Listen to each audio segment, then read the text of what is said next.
is on the way to Jerusalem, traveling from his home region of Galilee. And most of the time, he's teaching on the road or in people's houses. But every once in a while, he has kind of a churchy moment. And so this time, he's in the synagogue, right, the church of that century, and he's teaching, he's preaching. There's some text that he's expounding. Maybe some people are spellbound. Maybe some people are bored, falling asleep, and ready to go home. But he's in the synagogue doing the churchiest of things. And he's teaching on the Sabbath, and it turns out he ends up teaching about the Sabbath. Because in walks a woman, as you hear in the story, who has been crippled for 18 years.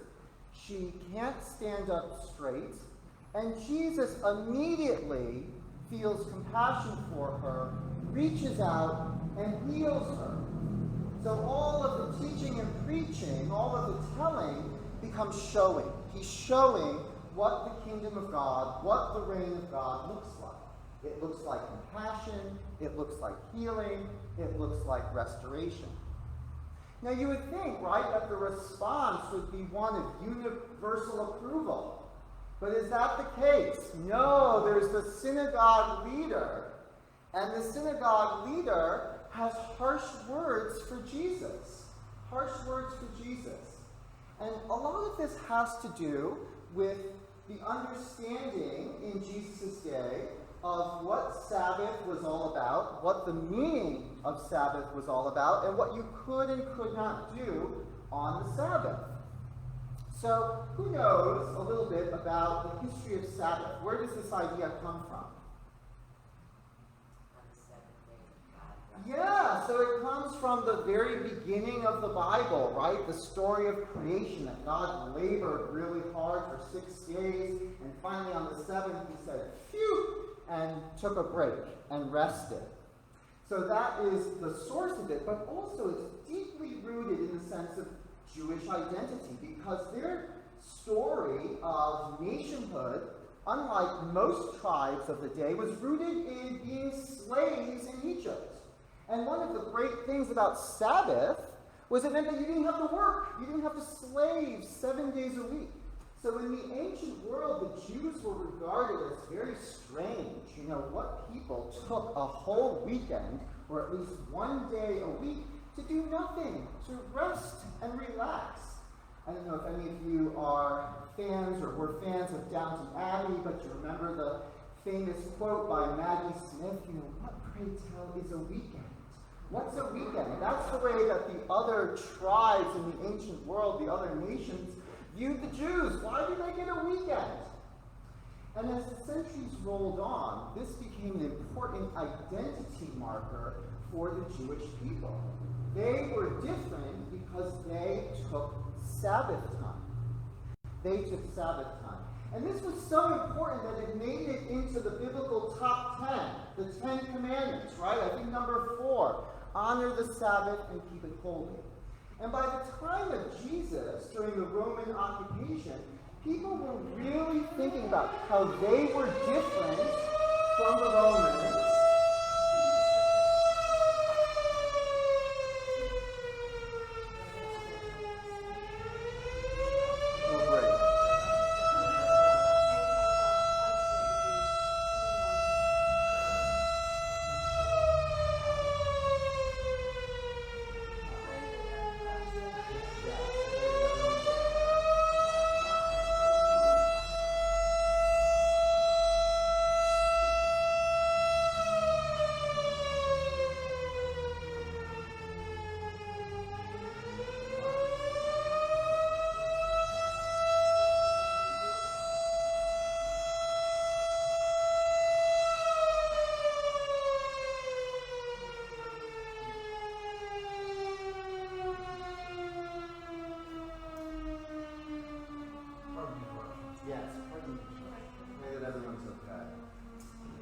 So by the time of Jesus, the Sabbath became even more important in differentiating the Jews from the hated Romans. And people would often ask the question, why are our people suffering so much? we must have done something wrong. We must have violated the terms of the covenant, and this is punishment. And does anyone remember what the first reading said about Sabbath? Looking at Laura. Anyone have the insert? If you what? What is it? If you refrain from trampling on the Sabbath, and it goes on, what else does it say about the Sabbath? If you honor it, all of that, then what?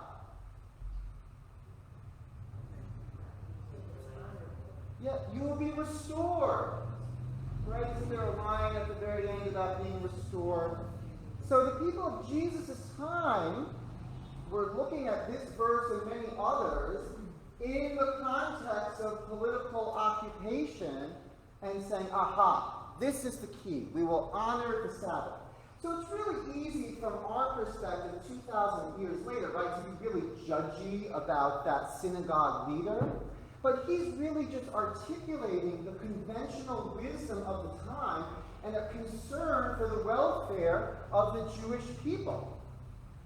But Jesus, as we know, if he does anything really well, he upsets the conventional wisdom and does things differently than people expect or are used to. And so he sees this woman, and what he does is really a manifestation of what he did when he first went to synagogue, when he began his public ministry in Nazareth, and he reads from the same scroll of Isaiah. And he says, the Spirit of the Lord is upon me. He has anointed me to bring good news to the oppressed. The Spirit of the Lord is upon me because he has anointed me to bring good news to the oppressed. That's Jesus' mission statement. To him, every other aspect of the religious tradition serves that goal, serves that mission of healing and liberation. And it's not just healing and liberation in some distant future or some afterlife. It's here and now. And it's not just political liberation or economic or social or even spiritual. It's profoundly physical. Jesus cares about human bodies, physical bodies. And that's what he demonstrates in this healing of the woman in the temple. So this, of course, is what Richard Rohr has to say about healing bodies. He says, in Greek philosophy, body and soul were incompatible enemies. Matter and spirit were at deep odds with one another. Yet for Jesus, there is no animosity between body and soul. In fact, this is the heart of Jesus' healing message and of the incarnation itself. Jesus, in whom the Word became flesh, was fully human, even as he was fully divine, with both body and spirit operating as one. In the Creed, we say, I believe in the resurrection of the body. The Creed doesn't say we believe in the resurrection of the spirit or the soul, but so many people hear it this way. Many Christians falsely assumed that if they could die to their body, their spirit would for some reason miraculously arise. Often the opposite was the case. Our poor bodies, which Jesus affirmed, have become the receptacles of so much negativity and obsession. Can we somehow honor both body and spirit together? When Christianity is in any way anti-body, it is not authentic Christianity. The Incarnation tells us that body and spirit must fully operate and be respected as one. Many of you may have grown up with that sense of split, right, between body and spirit. And maybe you grew up in a Christian tradition which said, oh, to be a good Christian, you had to deny the flesh, right? Deny the impulses and needs of the flesh. That's exactly not Christianity. That's something that developed over hundreds of years, in the Middle Ages especially. But that's not Christianity, and that's not Jesus' mission or proclamation. So when you read Richard Rohr and you read the stories of Jesus, he sounds a lot more like what we would probably call today a practitioner or proponent of holistic health, of holistic medicine.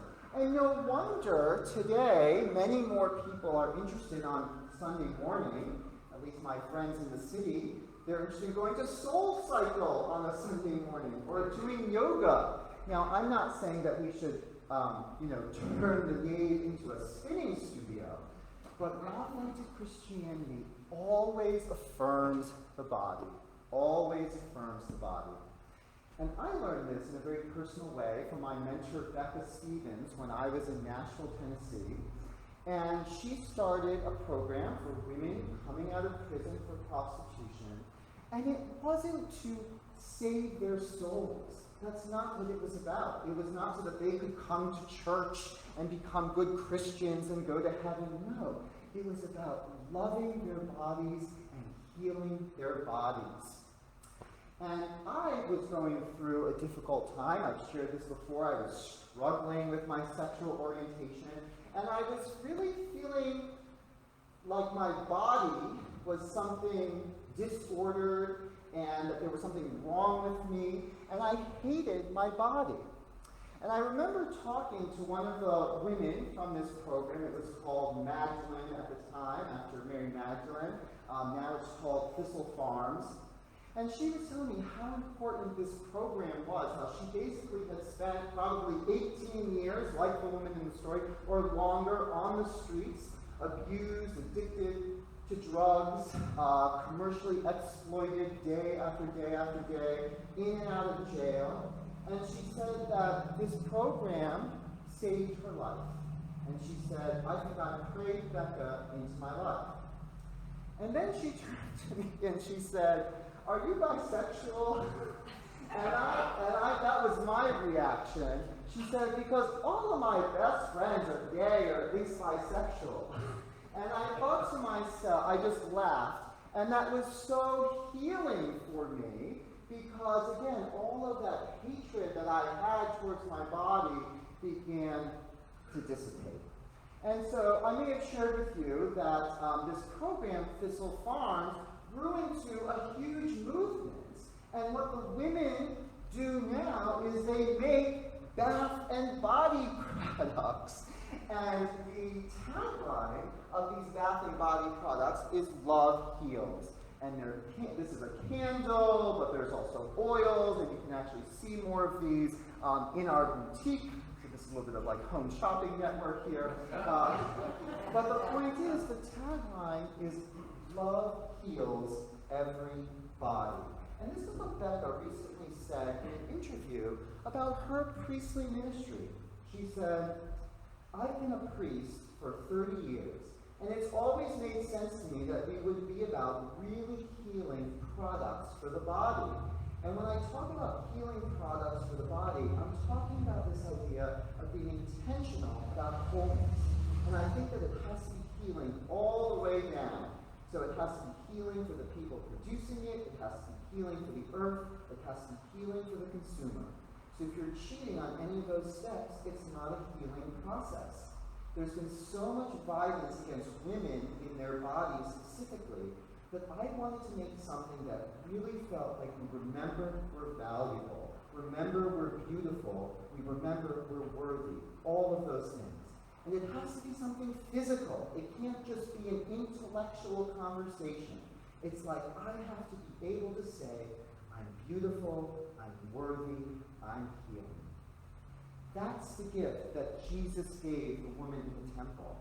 And that's the gift that Jesus gives us, that love heals every body. In the name of God, Father, Son, Holy Spirit.